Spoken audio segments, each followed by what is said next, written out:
আসসালামু আলাইকুম রহমতুল্লাহ। দেশ ও প্রবাস থেকে যারা ভিডিওটি দেখছেন সকলকে শুভেচ্ছা জানাই। কথা বলবো চলমান রাজনৈতিক সংকট নিয়ে, ৮ দলের মাঝে সৃষ্ট সংকট নিয়ে। এ বিষয়ে কথা বলা এবং বেশ কিছু তথ্য আপনাদের সাথে এই জন্যই শেয়ার করা জরুরি, কারণ ইতিমধ্যেই এই সংকটকে কেন্দ্র করে বিভিন্ন ডালপালা ছড়াতে শুরু করেছে। পারস্পরিক বিরোধ সেটা আস্তে আস্তে এমন একটা পর্যায়ে যাচ্ছে, সেটা নোংরামি পর্যায়ে যাচ্ছে।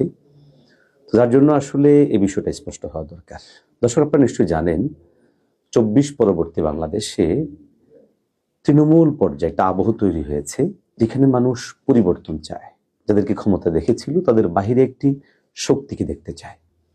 এক্ষেত্রে পীর সাহেব চরমোনাই সহ এদেশের ইসলামপন্থী, বাংলাদেশপন্থী এবং দেশপ্রেমিক শক্তি একটা জাগরণ তৈরি করতে পেরেছে, যেখানে ইসলাম, দেশ এবং মানবতার স্লোগানকে সামনে রেখে গোটা দেশে একটা নবজাগরণ তৈরি হয়েছে, যেটা আমরা তৃণমূল পর্যায়ে গিয়ে সেটা পৌঁছেছি।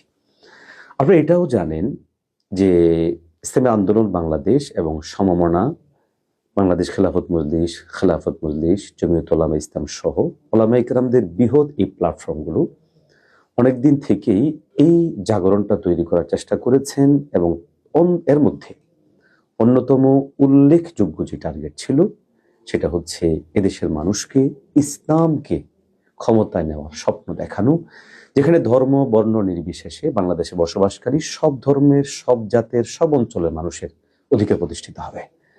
সেখানে দীর্ঘদিন পর যুক্ত করা হয়েছে বাংলাদেশ জামাত ইসলামীকে, যুক্ত করা হয়েছে আরো সমমনা জাগ বা আরো কিছু দলকে। সবকিছু ভালোই চলছিল এবং বলা যেতে পারে এই সম্ভাবনাটা যত দিন যাচ্ছিল তত আরো ব্যাপক হচ্ছিল। কিন্তু কিছুদিন যাবৎ এই সম্ভাবনা ধীরে ধীরে বলা যায় ম্লান হওয়ার পথে, এবং এর পিছনে দায়টা আসলে কি? আমরা অনেকেই এটাকে আসন ভাগাভাগির ব্যাপার হিসেবে চিহ্নিত করে আমরা কেউ এক দলকে দায়ী করছি, কেউ আরেক দলকে দায়ী করছি। আসলে কি তাই? আমি স্পষ্ট করেই গত কয়েকদিন আগে স্ট্যাটাসে বলেছিলাম এবং গতকালকে বলেছিলাম যে আসলে বিশ্বাস এবং আস্থা দুটো জিনিস খুবই দামি এবং খুবই গুরুত্বপূর্ণ জিনিস। দেখুন, ৮ দলের মাঝে ইসলাম, দেশ এবং মানবতাকে সামনে রেখে যেই পথ চলা শুরু হয়েছে, এটা কিন্তু আস্থা এবং বিশ্বাসকে কেন্দ্র করে, এবং এই আস্থা এবং বিশ্বাস যতদিন পর্যন্ত টিকে থাকবে এই সম্ভাবনা তত বেশি পরিমাণ বাড়বে। আস্থা এবং বিশ্বাসের জন্য দরকার পারস্পরিক বোঝাপড়া, পারস্পরিক পরামর্শ।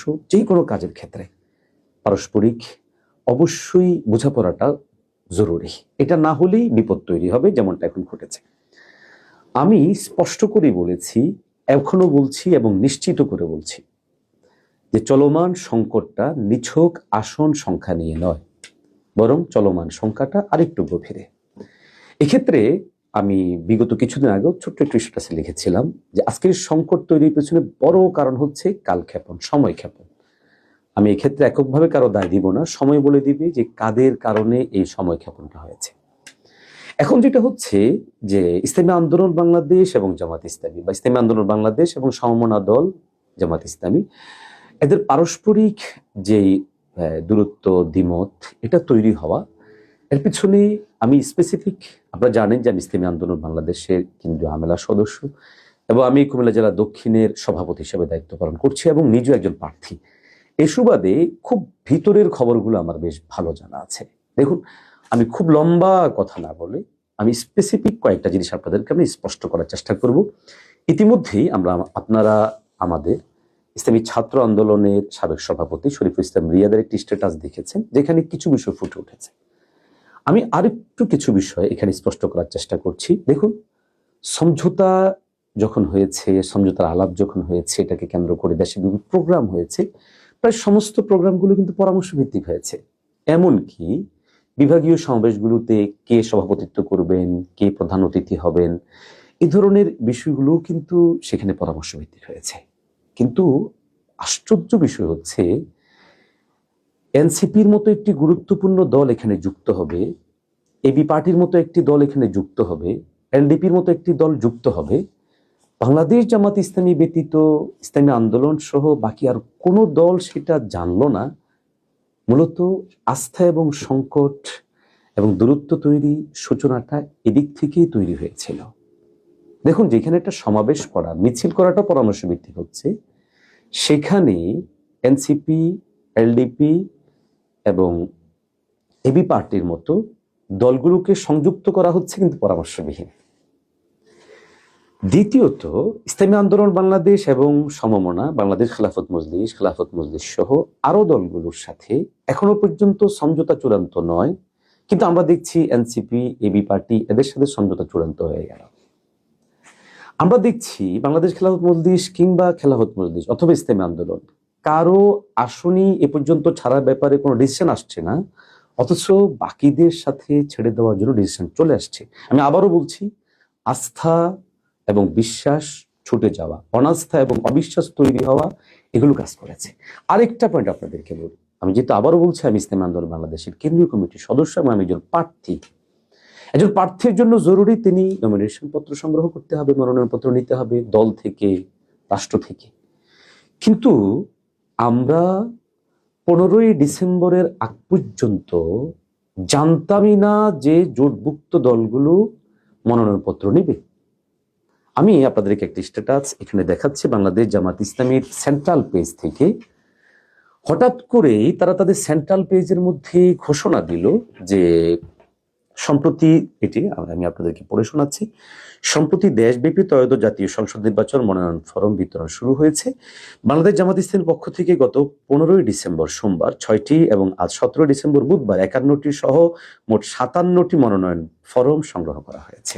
আমি বিনয়ের সাথে বলবো, আমাদের যে সমস্ত অনলাইন অ্যাক্টিভিটি জামাত ইসলামীর পক্ষ হয়ে আমাদের ইসলামী আন্দোলন বাংলাদেশের উপর কিংবা আমাদের বাংলাদেশ খেলাফত মজলিস ও খেলাফত মজলিসের উপর দায় চাপানোর চেষ্টা করছেন, আপনারা আপনাদের কেন্দ্রীয় দায়িত্বশীলদেরকে প্রশ্ন করুন যে আপনারা যে ঘোষণা দিয়েছিলেন, এই যে ঘোষণা, এই 57টা মনোনয়ন ফরম সংগ্রহ করার ক্ষেত্রে কি আদৌ সহযোগী সমঝোতার সাথে অংশীদার যারা তাদের সাথে কথা বলেছেন কিনা? অবশ্যই তারা বলেননি। সংকটের সূচনা, আস্থা উঠে যাওয়া, বিশ্বাস উঠে যাওয়ার সূচনাগুলো এবং বড় করে কিন্তু এগুলো কাজ করলো। যাক, এটার পরে ইসলামী আন্দোলন বাংলাদেশও ঘোষণা দিল যে আমরাও যেন মনোনয়ন ফরম সংগ্রহ করি, আমরাও করতে থাকলাম। তো কদিন পরেই দেখা গেল যে এখানে এনসিপির সাথে সিদ্ধান্ত হয়ে যাচ্ছে, অন্যদের সাথে সিদ্ধান্ত হয়েই যাচ্ছে, কিন্তু আমাদের সাথে হচ্ছে না। এবং সেটা আজ না হয় কাল, কাল না হয় পরশু, তখন না হয় আরেকক্ষণ, এভাবে করে বারবারই করা হয়েছে। আমি প্রশ্ন উঠাবো না, বাকি আস্থার সংকট এবং বিশ্বাসের জায়গা নড়বড়ে যেহেতু হয়, এই বিষয়টা বোঝানোর জন্য আরেকটা বিষয় আনার জন্য আমির জামাত সফর করলেন লন্ডনে। আমরা ঠিক জানি না তিনি কেন সফর করেছেন, আমরা সে প্রশ্ন উঠাতে চাই না, কিন্তু সমঝোতার সাথে অংশীদার দলগুলোর অবশ্যই সেখানে একটা সন্দেহ তৈরি করবে। রাজনৈতিক মহলে এটা একটা বোঝাপড়ার বিষয় থাকবে, তিনি কেন যাচ্ছেন। কারণ তারা বিএনপির দীর্ঘ 24 বছরের মিত্র ছিলেন, ক্ষমতার অংশীজন ছিলেন, আন্দোলন সংগ্রামে একই সাথে ছিলেন। আজকে যখন আমাদের মূল প্রতিপক্ষ বিএনপি এবং তার প্রধান থাকছেন লন্ডনে, সে লন্ডন সফর একাধিকবার করেছেন আমিরে জামাত, সেখানে সমঝোতার সাথে শরিক দলগুলো জানেই না কি ঘটছে। প্রিয় ভাইরা, আপনাদের বোঝা উচিত, আমি বারবার বলছি, এখানে আস্থা এবং বিশ্বাসের সংকট দেখা দিয়েছে।